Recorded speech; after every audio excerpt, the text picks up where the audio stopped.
it might be helpful to establish first what isn't meditation. What is meditation not? What can't meditation do? And in many years of teaching meditation, I came across quite a series of misconceptions, strange ideas and myths about meditation, and I would talk about 9 of those. The first is meditation is about emptying your mind. Your mind will be void, will be empty during or after meditation. This is just not the case. Your mind will be empty when you're dead, but you're not. And not yet, and that's good. And we are alive. You are alive. I am alive. And so our brains work and produce thoughts, and our minds are not empty and shouldn't be.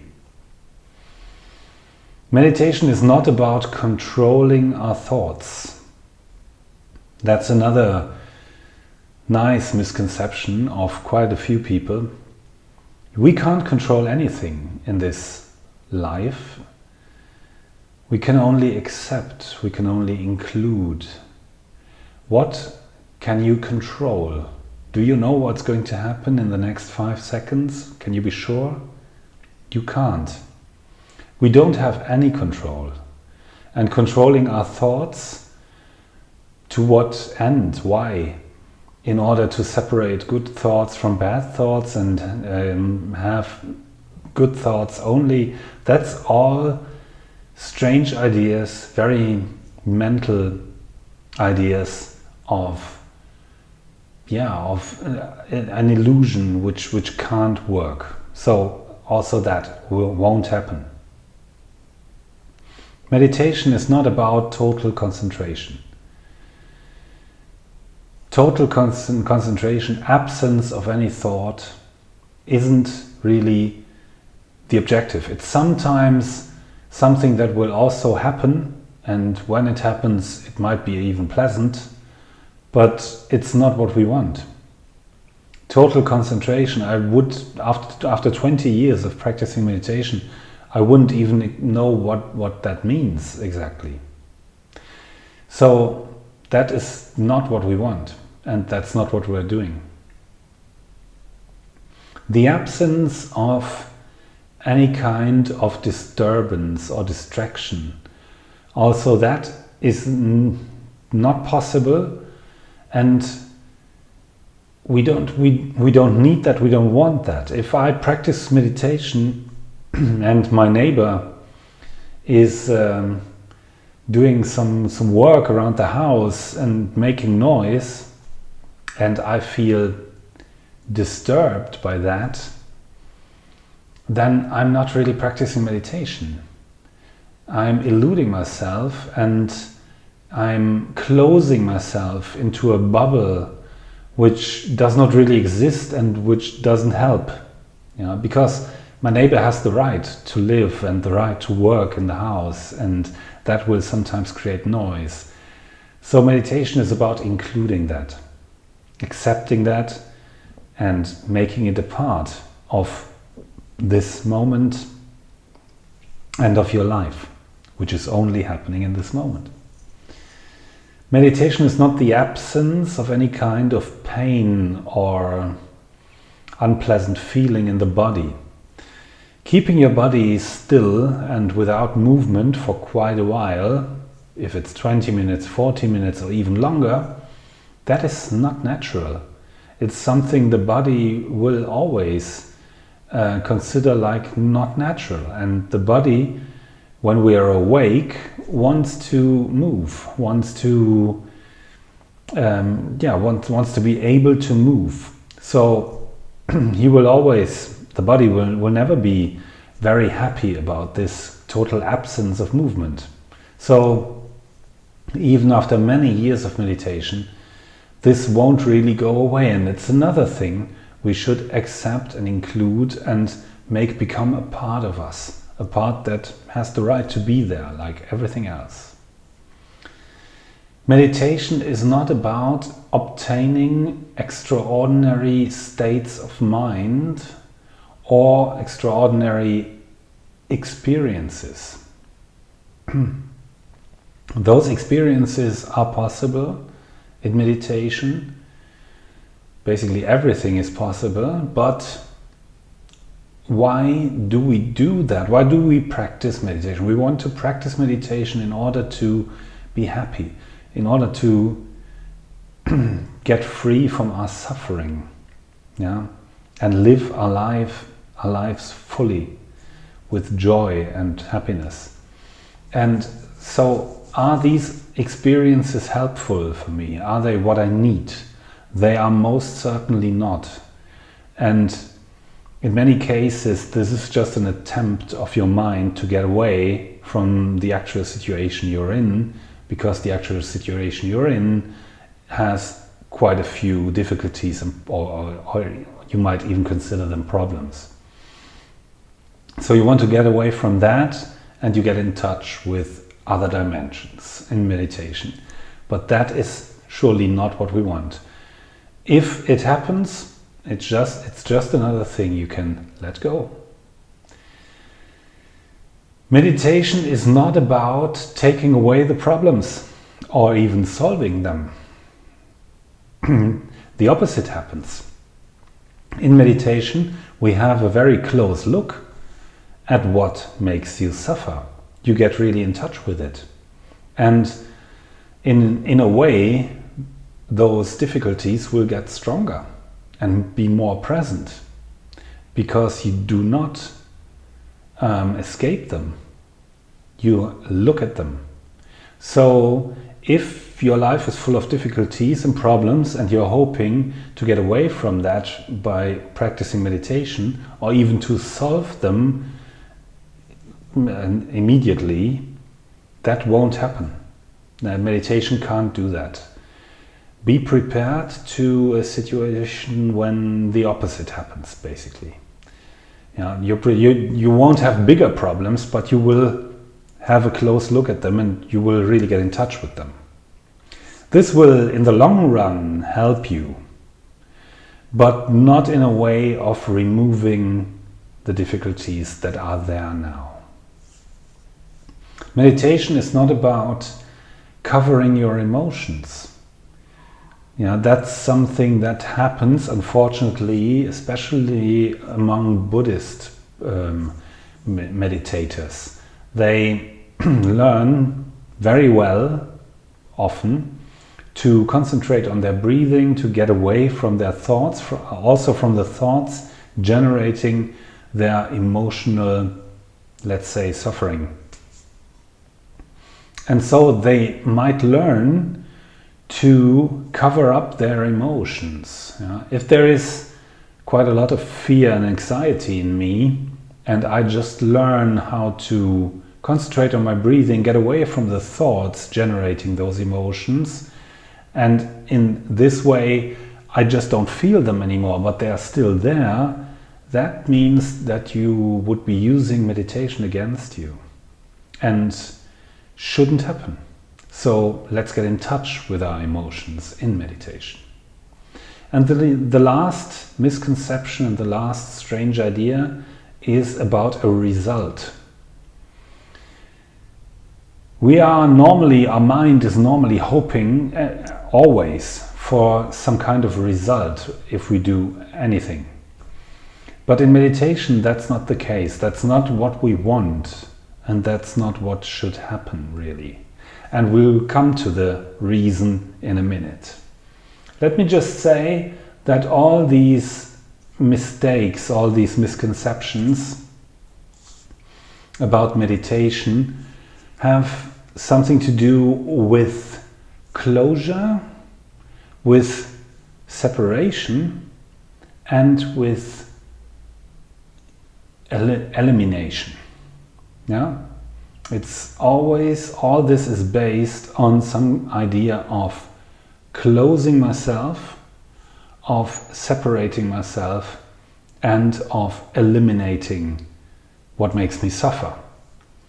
And that's typical for our mind. which operates with these instruments of shutting down, shutting ourselves up, closing us from the rest of existence, basically separating and taking away, what makes us suffer. And meditation is the exact opposite of all that.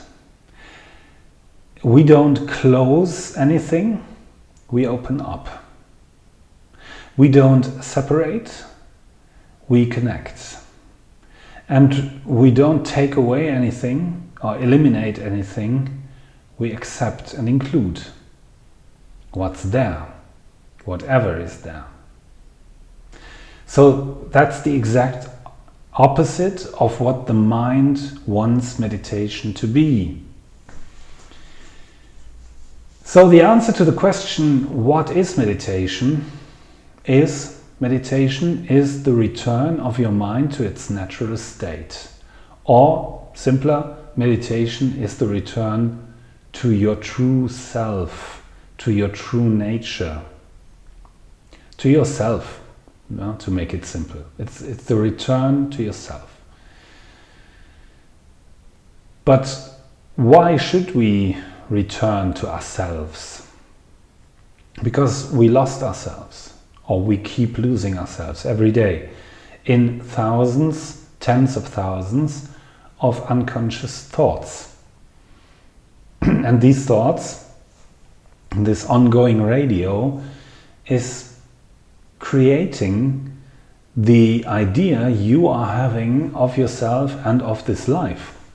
So it has a lot of power over you. And you might not even know that or be aware of that. And you might keep losing yourself in this stream of unconscious thinking. 95% of these thoughts are the same as yesterday. And even the other five are not really yours. This is just a repeating of what you heard or read or what's surrounding you in terms of information, basically. So we should return. We should get out of this chaos and return to ourselves. Because our self or our true nature is made of love, of compassion, of joy, and of peace. But love, compassion, joy, and peace are nothing you need to obtain or to create. You are that already. It's just that these aspects of your true nature, which is love essentially, these four are love, basically. This is covered by layers of unconscious thinking. And the result of this unconscious thinking is certain emotional states, covering up what you really are. So what we do is archaeology, which means those people, archaeologists, work with little brushes and spoon-like objects and very carefully remove the sand and the rocks, the layers, covering up the incredible beauty and the treasures that are hidden inside.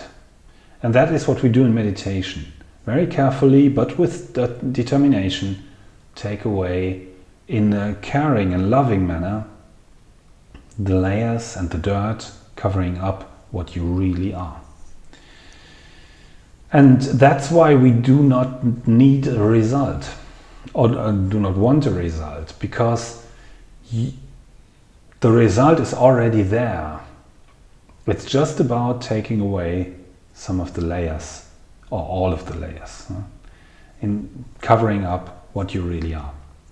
So that it's nothing that needs to be obtained or created or transformed, even if we talk quite a lot about transformation. Also myself, I need to use these words sometimes, but it's really not true. In the end, it's about just making appear again what you really are. And that is quite an effortless process. It can be a very joyful process. So that is meditation, the return to yourself, the return of your mind to its natural state. It's not about emptying your mind. That's a misconception based on elimination of what's in your mind, so it then becomes empty. It's not about controlling your thoughts. That's a misconception based on separation, good thoughts, bad thoughts, let's control them, so only the good ones will remain. That's just not possible, and wouldn't even help. It's separation. Total concentration is about closing down everything and shutting myself up from anything surrounding me and can't work. The absence of any kind of disturbance or distraction will never be possible and wouldn't even help. Let's just include and accept whatever is happening inside or outside of us. The absence of pain or any kind of bad feeling in your body will never be possible. Keeping your body still for quite a long time is not really natural, and your body will complain, and it has a right to do so. Extraordinary states of mind, extraordinary experiences are nearly always just an attempt to escape reality. In meditation, we get closer to reality.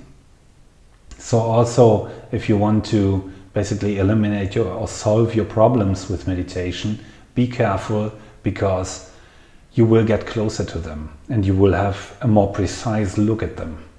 So you will get more in touch with them, with your problems or difficulties. And meditation is not about not feeling the emotions anymore.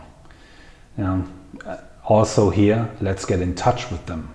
That's the only way to discover that these emotional states are really treasures, are really very, very helpful if we just embrace them, if we just include them.